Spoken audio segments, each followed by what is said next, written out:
An angry crowd protesting outside a hospital. They're asking for justice for a 19-year-old who's fighting for his life. His parents say he was forced by other teens to guzzle vodka, be tied to a chair, and then have unspeakable things done to him after he passed out. What some are calling hazing, others say is simply torture.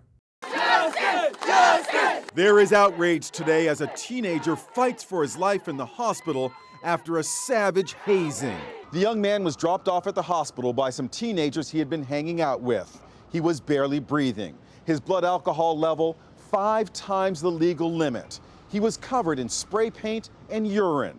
They split before cops arrived to investigate. Police say this photo of 19-year-old Trent Learcamp was taken that night. It shows Trent passed out on an armchair, covered in paint and garbage. The teens behind him are making obscene gestures.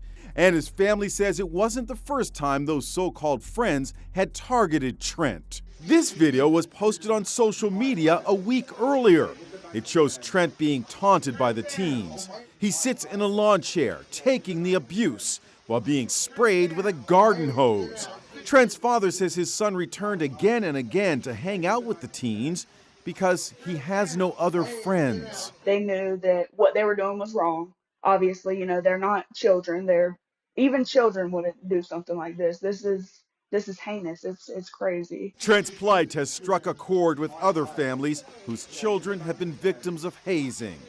Danny Santulli was left severely handicapped after a frat party at the University of Missouri. That's Danny in the green blindfold with his fellow pledges.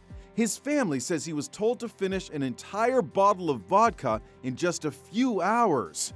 He suffered severe alcohol poisoning and was left unable to see, walk, or speak. His aunt, Chrissy Prelu, helps care for him. This is getting to be such an epidemic, that these kids are not learning. They're not learning that what they're doing is so harmful to these children, and you can die. Cops in Georgia say they're investigating what happened to Trent. If a picture could say 1,000 words, then the 1,000 words that picture would say was, that's a horrible incident that occurred.